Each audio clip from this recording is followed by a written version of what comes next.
All right, let's welcome the winning team of LIV Golf Chicago, Stinger GC, and the individual champion, Dean Burmester. Double victory here in Chicago for Stinger. Well done, guys.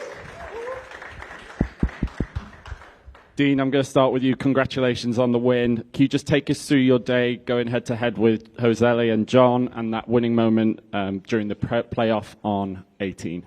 Yeah, obviously had the dream start, didn't I? 3 over through 3. So I'm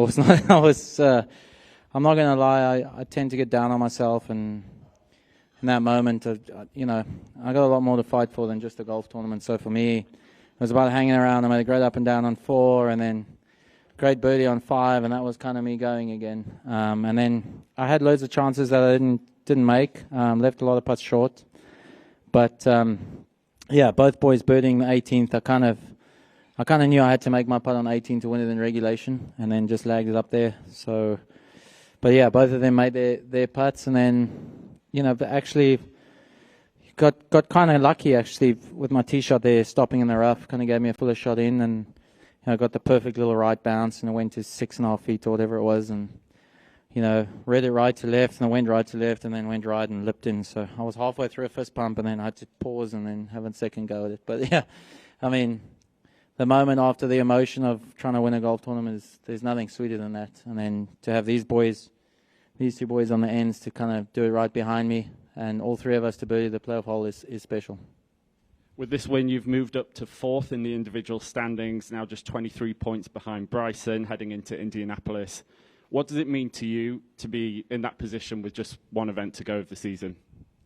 Yeah, it's I had a great start to the year and then kind of had a dip in the middle, but for me, it's awesome to kind of have a chance to crack that top 3 going into next week. It's a goal of mine to try and improve every year, and I had a good season last year, and I've improved on it this year now after this. So I'm really happy. I'm excited to see if I can chase him down, and I know the big guns will be bringing their top stuff. I don't know what's happened right at the top, but I know I've got no chance of that, so I'm going to try and finish as high up as I can. Louis, captain, how proud are you of Dean's performance this week and the team's performance as well to get the double here in Chicago? It's your first team win since Tulsa in 2023, which is 31 events ago. Yeah, we just heard that stat. Yeah, I mean it's a long time ago. I always felt like we played a lot better than on a lot of weeks, but then that last day someone just pipped us. But yeah, it was nice to go into today. I thought, there was going to be that extra pressure on Dean, obviously with John just right behind him. And I saw his start and sort of, buckle down a bit to see if I can get something done, because the other 2 days wasn't very good. But yeah, the boys played well the whole week. And at the end there, for him to get that win, and then for Charl and Branden to hit those 2 world-class shots into 18 was very special, and it was very relieving for me to watch. Feels like Stinger came into Chicago on a bit of a high. You had the 3rd place finish in the UK, and we also announced that LIV Golf will be coming to South Africa next year.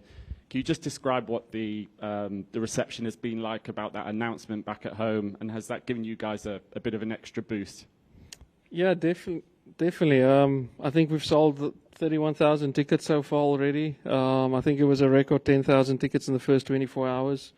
I think our country is a massive sporting country, and they will love this field to watch it there in Steyn City. So we're all very excited, and it's I think we're definitely feeding a little bit off that, knowing that we're going there and going to play in front of our people. So we're very excited. Branden, you've been battling a wrist injury the past 18 months, but you've really shown some strong form. 4th in Andalusia, 5th this week. How satisfying is it for you to be, seeing that hard work come to fruition and competing again at the highest level? Yeah, it's been a tough, year and a half. Obviously not easy coming back or coming off of an injury like that. Not that it's off of it. I'm still going on with it. But I think off season is going to be needed. So that's good. But it's nice to be playing some good golf and doing what we're doing best. I know we're 4 great friends. We get along on and off the golf course. We had a hell of a week here. We stayed in the house, and this is the type of golf that I know that the four of us can play. We should be contending week in and week out to win these tournaments. And I know it's been a while, but it's been a long time coming. Just moving on to that team playoff, you and Charl coming in clutch there with 2 birdies to get the job done. Can you just take us through that playoff and what it means to you to get it done like that? Yeah, it's you can't ever relax in those moments. I told Charl afterwards, it's like you knew one of them were going to make one of those putts. Although we, 6 foot and a 1 foot, you knew one of them going to make it, and the pressure was going to be back on yourself, and there you go. But it was just great to get up there, seeing Burmie, getting over the line in the individual and giving us that little bit of extra motivation to get it done, and obviously the captain putting his faith in us to get it done as well. So that was great, and obviously just very relieved to pull it off at the end of the day. And Charl, just your thoughts as well, being part of that playoff and being able to get the win here this week for Stinger. Yeah, it was great. Again, it was just nice watching Dean in front of us. You can see all the hard work that he's put in. And, like I said, he started off well the season, and then really middle of the season struggled. And you can see we all, when you go through these tough times, it's not easy. And then, I was so happy for him when he made that putt. So that was great. That already sort of, I think, freed me and Branden up. That there's, from a happiness point of view for the team. And, we both hit great shots off the tee and second shots in there. So set ourselves up for those 2 birdies. It was nice to get it done. Over to you, Mike. So Dean, obviously you had a very emotional reaction when you sank the putt, but afterwards you were kind of off to the side, and I think you were looking at your phone, and you seemed to be very emotional. What was kind of going through your mind, and why was this one like really special? It seemed like. Honestly, there's been enough going on in my life off the golf course and away from golf. I'm not going to comment further on that, but the stuff that I've had to go through and pull through, it is a lot more difficult than, a lot of golf tournaments that you'll play, but it certainly affects the ability out there in golf. I mean, these guys know that I can get pretty hot-headed more than most, and, it was certainly showing itself towards the middle of the season. I think I had high expectations to do well because I had a good start, and then, obviously that didn't go into fruition. I just kind of eased off and fell into the background a little bit. And then, JCB was a big turning point for me. I kind of felt it in Virginia. My wife did something amazing, finished a 90-kilometer, which is like a 60-mile marathon in 9.5 hours. And, for my wife to be able to go through what she's put her body through and achieve her goal like that was special. And that kind of put things into perspective for me and what I had in my mind and what was really going on off the golf course and on the golf course. And then for her to achieve that really kind of changed my life in a little way. And that drove me to want to do the same for them, for her and my kids. And that's what today was about, because today was not easy. It's probably the worst I've played in a little while, certainly in the beginning in a while. But then just to hang on and have Jason back me like that was great. And we've been through a lot, so it was really emotional. You're right. What was that lie like on the second shot there in the playoff? I mean, the grass was growing with me, so that helped a lot. But it was certainly down there. I mean, this rough is no joke. They certainly growed up, and it kind of flattens on a lot of the lies around the green, so you can get anything around the green. But if you miss a fairway here, I missed the fairway on 2 today, just left, a couple of yards left, and I was struggling to get that on the green, with a gap wedge in my hand, and then. That one, luckily, it's a lob wedge, a 60-degree. There's a bit of luck in it, but I honestly hit the best shot I could, and it pitched exactly where I wanted. So, I sit here with this, but could have turned out different. And Louis, how difficult was it, or maybe it wasn't that difficult, to not pick yourself for the playoff? It was very easy. Me and Dean actually said after Australia, I said, okay, that was our chance, and we had a good opportunity on the first hole, and we both missed our putts. So the next one is Charl and Branden. And then I played with them, and I knew that was going to come down to a putt on the last hole. I knew they were reading the greens pretty good. They're rolling it very good. And they actually took that fun part out of it by hitting two unbelievable shots into there. I mean, Branden still had a tricky little 6-footer. But I just thought, I was a bit all over the place this week. I played better today, but I know Brandon's playing very well, and I know what player Charl is. So it was actually at the end a very, very easy decision. If Dean could have just saved us all by making the putt on the regulation, then it would have been a lot easier. But yeah, We might have lost then. no, we 1 by 1 then if you made it. Oh. I didn't work that out. And you guys were talking about the house that you shared this week, and Dean told us yesterday that the last time you did that was when you won in Tulsa. So my question is, why don't you do that more often? I think they're already looking at houses next week. I don't know. It's just the way it worked. But I don't know. No idea. It's tough when we got the families, you know what I mean? When the families travel, we'll need a 12-bedroom house for everybody. So this is one of the few weeks where it's actually just the 4 of us. I had my daughter here with me this week, but most weeks we got some family coming the weekends or something, and then it gets you need to get a really big house and it gets a lot crowded. So what's, for all of you, what's it like in that house? Like, who's the Burmeister? And does that help when you're all together? Louis cleans up pretty good, so he's in charge of that, packing the dishwasher, that sort of stuff. I felt like looking after 3 kids this week. I'm not allowed to braai. That's what I've been told. I'm not allowed to He's braai. the best eater, no, we all had our turns, but no, it was great. It's just nice having the banter, and we had the fire on every night and cooking and that sort of stuff. So it's been great. Just sitting around the table. We were watching Rugby World Cup videos a couple of nights ago, some Afrikaans music going, these sort of things. But it's just nice to have the 4 of us together. Charl, you want to weigh in on the house? I actually didn't do much this week. These guys looked after me. Louis cooked well, Branden cooked, myself and Dean. We made each other coffee. Yeah, we were the coffee guys. No, it was a very easy week for me, actually. And my last question, Dean. So yesterday you were joking that you would have to learn Spanish because you were playing with Ram and Josele. You beat Sergio in the playoff, obviously, so you've beaten 3 Spaniards in the 2 playoffs. Maybe they need to learn Afrikaans?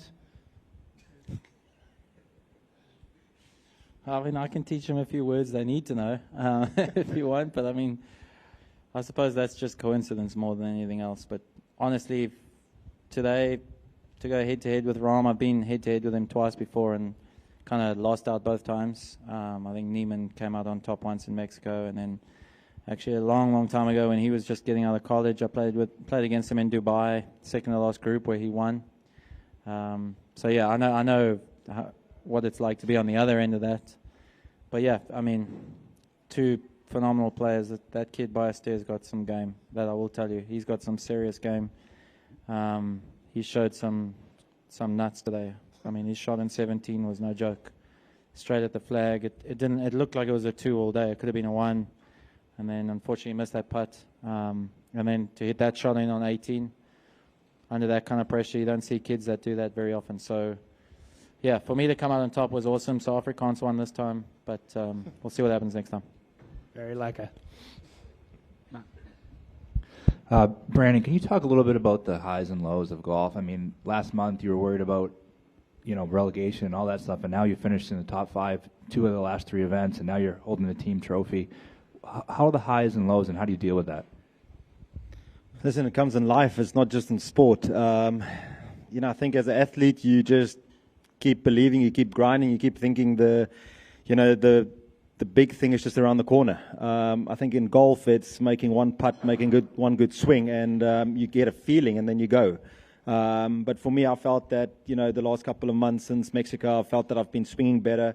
I've been playing better golf, and the guys have always been behind me, but it's nice knowing that, Charles mentioned a few times, you can see the ball flights back and these sort of things. And, all those things just help you believe in yourself even more. And, and then you just keep going. And, one good week in Andalusia was amazing. I know you kind of go to the mindset to that place knowing that it's tough, so you only have to beat half the guys that's out there because half of them don't want to be there anyway because it's so hard. And then obviously played well, and then coming out to these weeks just riding the form a little bit. But obviously now it's great to have gone through all those things. It's tough when you have to, but I know it makes us stronger at the end of the day. But now it feels a lot more. It feels a lot nicer knowing that what I'm capable of doing and what I've achieved in this little stretch so far. And Dean, kind of a similar question, but in the context of this round specifically, you don't see a lot of times where a player will bogey their first 3 holes and go on to win. How did you kind of fight through that, and what was your mindset after that third bogey? Honestly, on the first, I thought I hit a beautiful second shot in there, and then 3-putted, and then second hole, kind of got 2 bad lies in a row and made bogey, and then the third hole, honestly, hit the wrong third shot, hit the wrong wedge shot in there, and spun back, and then 3-putted again, and I was like, I don't really feel like I've done too much wrong, but at the same time, you're kind of disheartened. The other guys, I've let everybody in, basically. I've let the whole field in 3 holes. Walking to Force Tee is a nice long walk, so I was able to kind of just stand there and think about it. I was still tied for the lead. Like, I could have been in that position starting the day and still be in that position. So that's the kind of mentality I had to have, and said, I'm still tied for the lead. Let's just hang around. Let's try not give up the lead. Let's just keep going. And then, I had an okay shot on the next, got it up and down, hit a really good chip out of a tough lie, and then birdied the next, and it was kind of, I took a brave decision, hit driver off that tee, and then made a nice putt, and that was kind of me going. I started to hit some really good shots from there. Still missed a ton of putts, but I was giving myself chances instead of really struggling for pars. And then, I always told myself if I can try and get back to even for the day, and then we'll see where we stand with the last few to go, because I have played the back 9 well all week, a lot better than I played the front. So, for that, that amount of patience for me to have that was something I don't normally have. So I was really proud of that. And then the last thing, in the playoff hole, do you feel like you almost had an advantage being in the rough? Because Jose was in a perfect spot, and he had a short wedge, obviously, and he spun it too much. Coming from the rough, the ball didn't spin. It trembled right up to where you needed it to go. Did that, in retrospect, maybe an advantage? Yeah, I think in regulation, I was expecting my shot in regulation. I knew the pitch had a couple on and it would release. I know it rained a little bit, but I didn't know how much it rained on that green, for instance, because where we were, we didn't really have that much rain. The course was kind of still firm, and then when we got to 16, 17, 18, those greens were all really soft. So I was actually expecting it to, downwind to kind of release my first pitch shot, and it didn't. So when I saw it in the rough, I knew I didn't have to worry about spin too much. It was just more about the number and getting contact. So to have the grass kind of growing with me helped a lot, and then to pull off that kind of shot was special.